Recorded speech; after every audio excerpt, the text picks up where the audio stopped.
Hello students, my name is Sandeep Khatri and I welcome you to my session on the concept of sexual harassment. तो जब हम बात करते हैं भारतीय न्याय संहिता की, उसी में आपका एक इंपॉर्टेंट कॉन्सेप्ट आता है सेक्सुअल हैरेसमेंट। तो ये कौन से चैप्टर में गिवन है, कौन से सेक्शन नंबर में गिवन है, इसके इसेंशियल्स क्या क्या है, इस पे कोई क्या स्पेशल लॉ भी है और इसमें पनिशमेंट कितनी मिलती है, इसके अलावा इस पे कोई लैंडमार्क जजमेंट है जिस पर सुप्रीम कोर्ट ने गाइडलाइंस दी है। तो इन्हीं सब कॉन्सेप्ट्स के बारे में बात करेंगे आज के इस सेशन में। तो students, without wasting a second, let's begin with this session on the concept of sexual harassment. So that is your the भारतीय न्याय संहिता 2023। सबसे पहली चीज, जब भी आप कोई कॉन्सेप्ट पढ़ने जाएं तो मेक श्योर कीजिए कि आपको ये पता हो कि ये कौन से चैप्टर में गिवन है। So this is your chapter number 5 of भारतीय न्याय संहिता। तो चैप्टर नंबर 5 जो कि बात करता है किसके बारे में, offences against women and child. अगर इसकी थोड़ी सी हिस्ट्री के बारे में बात कर लें तो जब हम आईपीसी में जाते हैं तो पहले ये आपका फॉल करता था चैप्टर नंबर 16 में, जो कि बात करता था ऑफेंसेस अफेक्टिंग ह्यूमन बॉडी। तो ये जो सेक्सुअल हैरेसमेंट का कॉन्सेप्ट है ये वहां पर आता था सेक्शन नंबर 354A में। लेकिन अब ये जो है सेक्शन नंबर 75 में डील करता है the concept of sexual harassment. अब इस चैप्टर के पता होने से देखिए, पहली बात तो ये कि सर ये स्लाइड, ये पर्टिकुलर स्लाइड इंपॉर्टेंट क्यों है, क्योंकि बहुत बार आपको पीटी एग्जामिनेशन में ये पूछा जाता है कि सो एंड सो कॉन्सेप्ट कौन से चैप्टर नंबर में गिवन है, या सो एंड सो जो आपका सेक्शन नंबर है वो क्या है। तो ये आपको याद होने चाहिए। इसके अलावा जब भी आप मेंस में आंसर लिखोगे, ठीक है, या अगर आप इंटरव्यू में आंसर कर रहे हो तो अपने आंसर के साथ आप क्लब कर सकते हो कि सो and so concept, so and so chapter and section number में गिवन है। तो विच मींस कि जब भी आप कोई अपना टॉपिक स्टार्ट करेंगे सबसे पहले इन पॉइंट्स का ध्यान रखेंगे।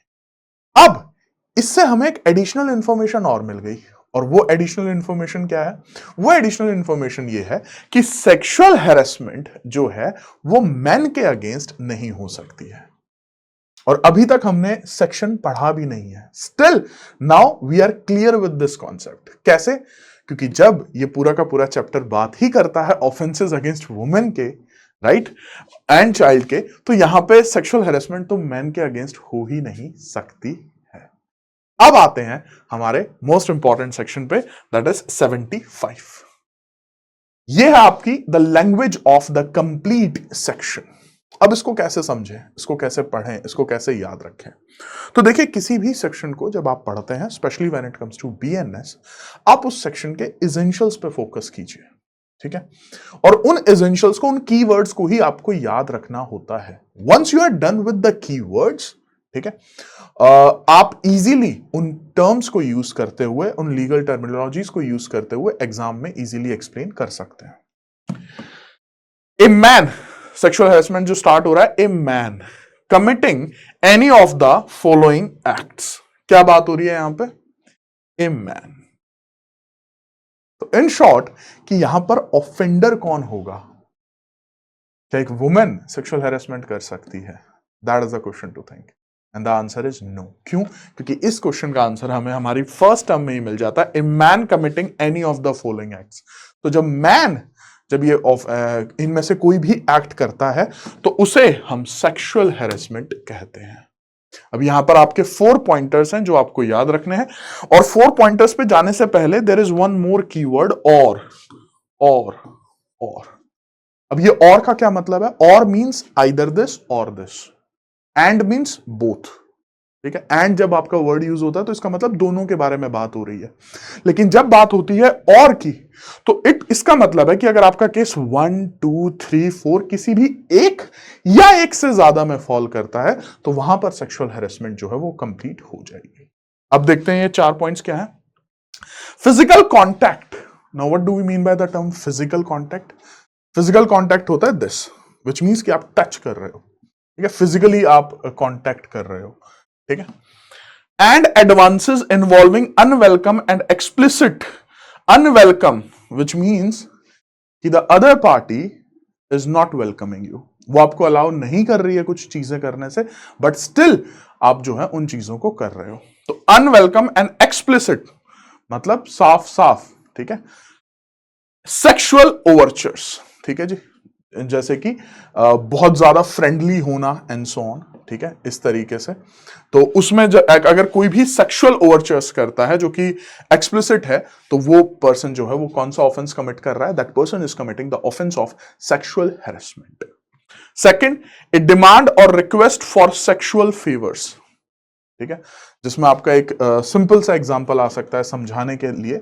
For example, if a manager is saying to her junior that I will promote you if you are going to give me the sexual favours, तो इस तरह की डिमांड ही करना अपने आप में क्या हो जाएगा? सेक्सुअल हैरेसमेंट हो जाएगा।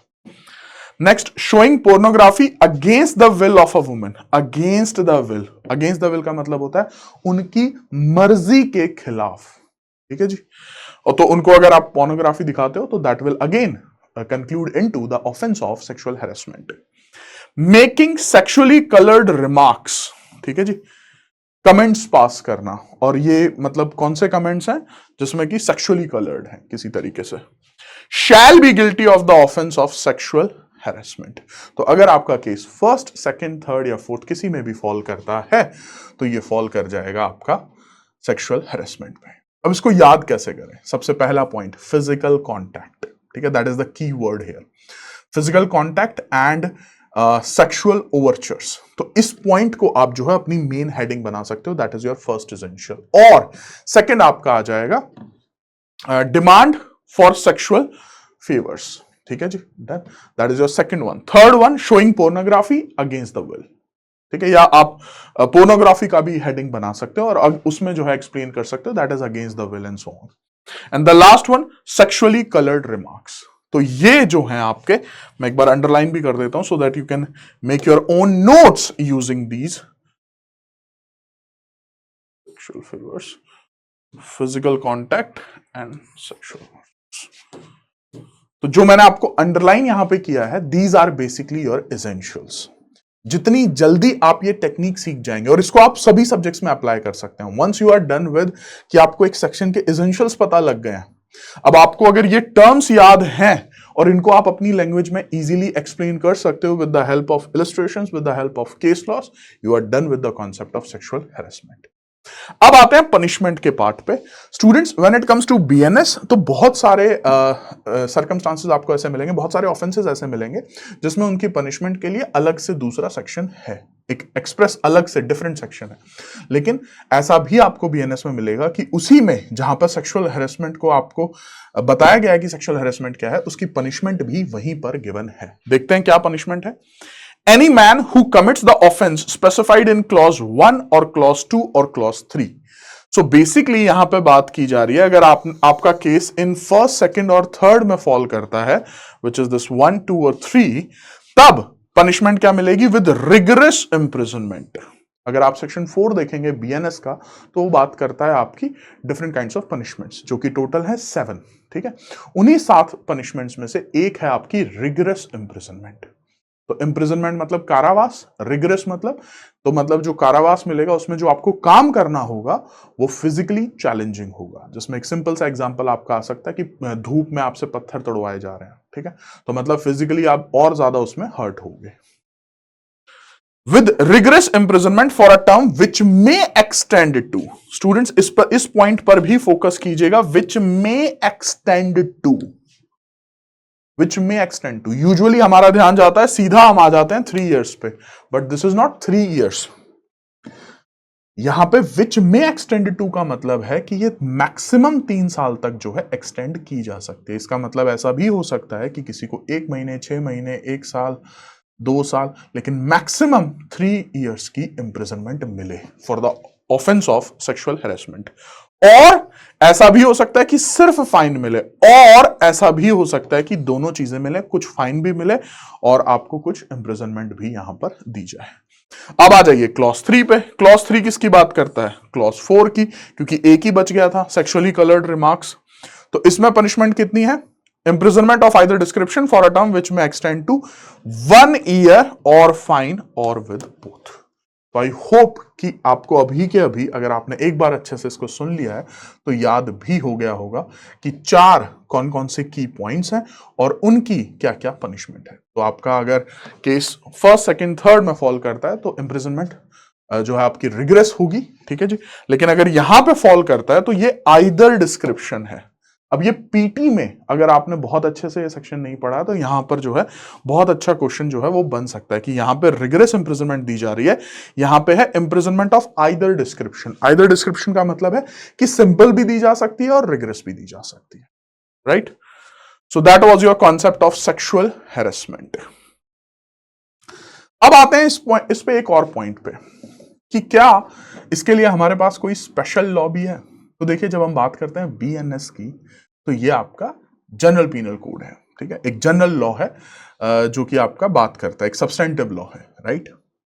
लेकिन जब हम बात करते हैं the prevention of sexual harassment of women at work place act 2013 की, तो ये आपका एक स्पेशल लॉ है। स्पेशल लॉ का मतलब होता है स्पेसिफिक सब्जेक्ट मैटर के ऊपर, ठीक है। तो अगर इसका ऑब्जेक्टिव क्या है, इसका ऑब्जेक्टिव है कि अगर कोई भी वुमेन है और उसकी वर्क प्लेस पे, ठीक है, जहां पर वो जॉब कर रही है, वहां पर सेक्सुअल हैरेसमेंट को जो है प्रिवेंट करना, कि वो सेक्सुअल हैरेसमेंट उसकी वहां पर हो ही ना, दैट इज द ऑब्जेक्टिव, ठीक है। इस पे और डिटेल में बात करने के लिए one and the only landmark judgment, बहुत बार आपने देखा होगा पीटी में बहुत बार पूछते हैं कि Vishakha versus state of Rajasthan 1997 supreme court एक लैंडमार्क जजमेंट है। तो अब आते हैं सर, बहुत सारे स्टूडेंट्स का क्वेश्चन रहता है कि हमें कैसे पता लगता है कि कोई भी जजमेंट जो है वो लैंडमार्क कब बनती है। तो देखिए, यहां पे सुप्रीम कोर्ट ने कुछ गाइडलाइंस इशू की थी, ठीक है, और वो गाइडलाइंस जो हैं आपकी आज भी फॉलो अप होती हैं when it comes to the concept of sexual harassment. तो यूजुअली याद रखिएगा, जहां पर भी सुप्रीम कोर्ट गाइडलाइंस देता है वो आपकी बाय डिफॉल्ट आपकी एक लैंडमार्क जजमेंट बन जाती है। देखते हैं, भावरी देवी एक सोशल वर्कर थी फ्रॉम राजस्थान, जिनका कि गैंग रेप हुआ for trying to prevent child marriage. ये कर क्या रही थी कि चाइल्ड मैरिज नहीं होनी चाहिए, इन्होंने कुछ शादियां भी रुकवाई, और जिनकी शादियां रुकवाई उनके गार्जियंस ने जो है इनके अगेंस्ट गैंग रेप किया। तो अब जब हम बात करते हैं ओवरऑल इस कॉन्सेप्ट की कि सर सेक्सुअल हैरेसमेंट जैसा कोई ऑफेंस होना ही क्यों चाहिए, ठीक है, तो हम आएंगे हमारे द ग्रैंड नॉर्म पे भी, that is the most fundamental law of our country, that is the constitution of India. वो क्या बात करता है, gender equality is guaranteed under article 14, 15, 19 of the Indian constitution, which means कि ये वायलेशन है फंडामेंटल राइट्स का भी ऑफ ए वुमेन, अगर उनके साथ इस तरह की जो है सेक्सुअल हैरेसमेंट जैसे ऑफेंसेस कमिट होते हैं तो। And to uphold these constitutional rights, it is necessary to eliminate workplace sexual harassment. देखिए, अब आप किसी भी फील्ड में चले जाइए तो आई डोंट थिंक कि आप सरप्राइज होंगे कि वहां पे वुमेन भी वर्क कर रही हैं, almost in every industry, right. तो the things have completely changed, right. अगर आप कंपैरिजन करेंगे 50 इयर्स पहले से और आज की सिचुएशन पे, आपको जमीन आसमान का अंतर नजर आएगा। जो अपॉर्चुनिटीज हैं, या अगर हम बात करें एग्जांपल ले लें जुडिशरी का ही, तो आपको बहुत सारी फीमेल जजेस भी अब देखने को मिलती हैं, या फीमेल एडवोकेट्स भी आपको देखने को मिलती हैं, ठीक है। तो पॉइंट ये आता है कि अगर ये ऑफेंसेस होते हैं तो क्या ये फंडामेंटल राइट्स का भी वायलेशन है, which is guaranteed by the Constitution of India? And the answer is yes, without any doubt. The employer or the person in charge of a workplace must prevent. तो यहां पर ये duty किसके ऊपर डाल रहे हैं, एम्प्लॉयर और पर्सन इन चार्ज, ठीक है। तो एम्प्लॉयर विच मीन्स की जिसकी कंपनी है एंड सो ऑन, और person in charge which means की जो भी वहां पे मैनेजर है, जो हाईएस्ट पोस्ट पे जो कि चीजों को संभाल रहा है, उनके ऊपर यहां पे रिस्पॉन्सिबिलिटी डाली जा रही है। Must prevent and debtor sexual harassment and provide procedures for resolution, settlement और prosecution. The guidelines laid down will apply to all workplaces, including government organization. तो मतलब अब ऐसा नहीं है कि ये सिर्फ प्राइवेट के लिए ही है, गवर्नमेंट डिपार्टमेंट्स में भी अगर वुमेन वर्क कर रही है तो वहां पर भी आपको जो है ये इसका इंप्लीमेंटेशन जो है वो मिलेगा, चाहे वो गवर्नमेंट ऑर्गेनाइजेशन हो, प्राइवेट सेक्टर हो, hospital, nursing home, educational institution, sports institution, etcetera, anything, ठीक है। तो वहां पर आपको जो है एम्प्लॉयर को मेक श्योर करना होगा या पर्सन इन चार्ज को मेक श्योर करना होगा कि सेक्सुअल हैरेसमेंट जैसा कोई भी ऑफेंस कमिट ना करे वुमेन के अगेंस्ट। कुछ इंपॉर्टेंट गाइडलाइंस के बारे में यहां पे बात करते हैं। Form a complaint committee headed by a women with at least 50% women members. तो बहुत सारे स्टूडेंट्स को ये पढ़ के लग सकता है कि सर ये तो ऐसा क्यों जरूरी है कि जो कंप्लेंट कमिटी हो वो हेडेड बाय वुमेन हो या उसमें एटलीस्ट 50% से जो है ज्यादा मेंबर्स जो हो वो फीमेल ही हो। तो देखिए सेक्सुअल हैरेसमेंट का जो ऑफेंस है, now you have to think practically कि एक वुमेन ज्यादा कंफर्टेबल होगी वाइल डीलिंग विद वुमेन्स, उनको बताते हुए कि भाई किस तरीके का एक्ट हुआ। ठीक है। एंड इसमें अगर मैं आपको कुछ और एग्जांपल्स देना चाहूं, जैसे कि हम अगर बात करें एफआईआर की, ठीक है, तो वहां पर भी जब आप कॉन्सेप्ट पढ़ोगे तो वहां पे ये प्रोविजन गिवन है कि जब एक विक्टिम आती है तो उसकी जो रिपोर्ट लिखेंगे वो कोई वुमेन ऑफिसर ही उनको जो है वहां पर अवेलेबल कराई जाए। क्यों? क्योंकि जिस तरीके का सेक्सुअल ऑफेंस हुआ है, she will be more comfortable while explaining the whole act कि किसने किया, क्या किया एंड सो ऑन, तो वो जो है ज्यादा कंफर्टेबल होगी in front of a female. Similarly आप एक चीज और भी देखोगे कि इवन सेक्सुअल ऑफेंसेस में जब व्हेन इट कम्स टू जजेस एज वेल, तो वहां पे प्रेफरेंस जो दी जाती है वो वुमेन को दी जाती है। तो इसका ये बिल्कुल भी मतलब नहीं है कि जस्ट बिकॉज वुमेन है तो मतलब उनके फेवर में ही सारी चीजें आएंगी। नो। हाँ, अगर सेक्सुअल हैरेसमेंट हुआ है and if it is proved, obviously the offender will get the punishment. But अगर ऐसा कुछ नहीं हुआ है तो देयर इज नो पॉइंट कि जो है उनको पनिशमेंट दी जाएगी। ठीक है। बहुत बार स्टूडेंट्स ये भी क्वेश्चन पूछते हैं कि जस्टिस का मतलब ये नहीं होता है कि आपको कन्विक्ट करना ही करना होता है। कन्विक्ट तब होंगे अगर उन्होंने कोई ऑफेंस किया है और आपके पास उनके एविडेंसेस हैं, so and so. Include a third party representative from an NGO और someone with the legal knowledge. ठीक है। तो यहां पे थर्ड पार्टी को भी इंक्लूड करने के लिए बोला गया है। बेसिकली क्यों? ताकि वो कोई ना कोई या तो एनजीओ हो या जिसके पास लीगल नॉलेज हो एंड सो ऑन, जो कि वहां पर बता सके कि what are the legal provisions, किस तरीके से आपको कब एफआईआर लॉन्च करा सकते हो और आपके पास और क्या क्या प्रोविजंस वहां पर अवेलेबल है। एंश्योर अवेयरनेस बहुत ही इंपॉर्टेंट फीचर है, ये बहुत ही इंपॉर्टेंट गाइडलाइन है। अगर आप में से किसी ने भी इंटर्नशिप की हो या कभी जॉब की हो किसी भी कंपनी में, तो यूजुअली आपको ना कंपनीज की वॉल्स पे जो है ना पोस्टर्स मिल जाएंगे।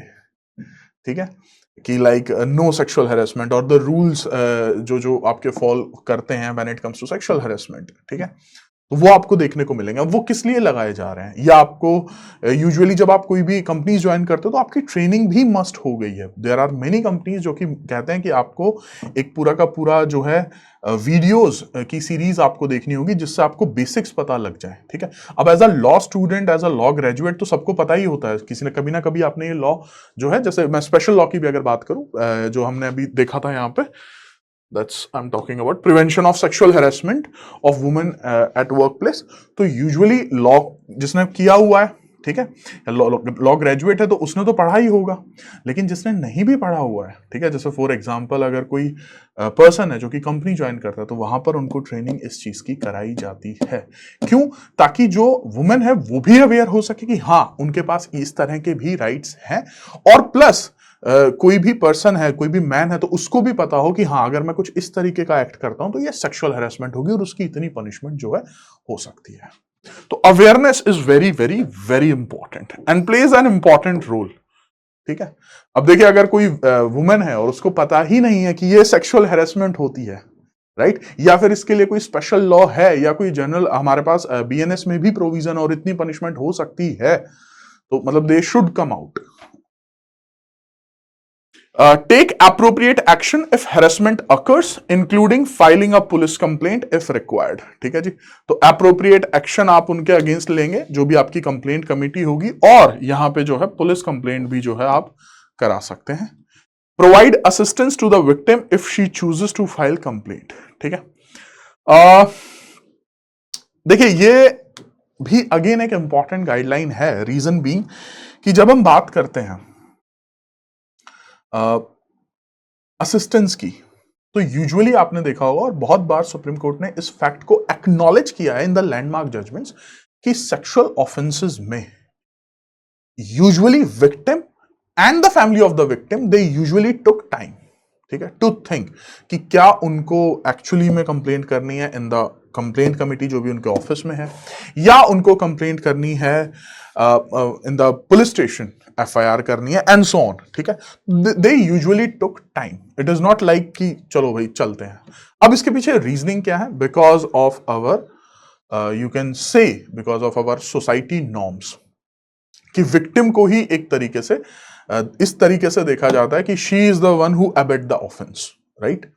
और then there are suggestions like कि बदनामी हो जाएगी एंड सो ऑन, ठीक है। तो इस तरह के सजेशंस जो हैं वो दिए जाते हैं, और मिट्टी पाओ, खत्म करो बात, चलो ऐसा तो होता ही रहता है, इट्स ओके, इतनी भी कोई बड़ी बात नहीं हो गई एंड सो ऑन। तो अब यहां पर जो है ना, आपको यूजुअली अगर फैमिली से सपोर्ट ना मिले, ठीक है, तो how you can fight to the whole world, right. तो इसलिए यहां पे कहा गया है कि provide assistance in the context of कि आपको फ्री लीगल एड दी जाए, ठीक है, आपको बताया जाए आपके राइट्स, आपको बताया जाए कि अगर आप एक्शन लेते हो तो इस तरह की पनिशमेंट उसको मिलेगी, तो ऑब्वियसली कोई और उस चीज को सफर नहीं करेगा जो आपने सफर की, right. So that is the concept of sexual harassment. एक बार कंक्लूड कर लेते हैं पूरा का पूरा कॉन्सेप्ट जो हमने इस पूरे के पूरे सेशन में डिस्कस किया। तो स्टार्टिंग विद सेक्सुअल हैरेसमेंट, सबसे पहले आपके आ जाते हैं the chapter number 5, section number 75 बात करता है सेक्सुअल हैरेसमेंट की ऑफ द बीएनएस। जैसे ही आएंगे तो आपके 4 की पॉइंट्स आपको याद आने चाहिए कि एक मैन जो है क्या कमिट करेगा, कौन सा एक्ट कमिट करेगा कि ये सेक्सुअल हैरेसमेंट में फॉल कर जाएगा। तो वो किसी भी तरीके का फिजिकल कांटेक्ट करता है, या सेक्सुअल ओवरचर्स करता है, ठीक है, या डिमांड करता है सेक्सुअल फेवर्स की, या पोर्नोग्राफी शो करता है against the will of the woman, या सेक्सुअली कलर्ड रिमार्क्स पास करता है, तो वो फॉल कर जाएगा आपके सेक्सुअल हैरेसमेंट में। जब हम बात करते हैं इसकी पनिशमेंट की, तो सब पनिशमेंट कितनी होगी? तो punishment when it comes to first 1, 2 और 3, तो यहां पे रिगरस इंप्रिजनमेंट विच में एक्सटेंड टू 3 years और फाइन और बोथ। लेकिन अगर आपका केस 4th में फॉल करता है तो यहां पे जो है पनिशमेंट आपको मिल सकती है आइदर डिस्क्रिप्शन ऑफ 1 year और फाइन और बोथ। इस पे आपका एक स्पेशल लॉ भी है जिस पर हमने बात की, जिसका ऑब्जेक्टिव है कि टू प्रिवेंट करना सेक्सुअल हैरेसमेंट की of women at workplace. और फिर हमने बात की the landmark judgment that is of Vishaka, ठीक है। I will recommend everyone, each one of you, कि अगर आप इसको और इस जजमेंट को देखिए, बहुत कम ऐसी जजमेंट होते हैं जो यूजुअली रिकमेंड की जाती हैं कि जितनी डिटेल में आप पढ़ें उतना ज्यादा बेटर है। So you can go into the details of this particular landmark judgment as well, which is Vishaka versus State of Rajasthan. So that's it from my end as of now. See you in my next session. Till then, yes, it's time to say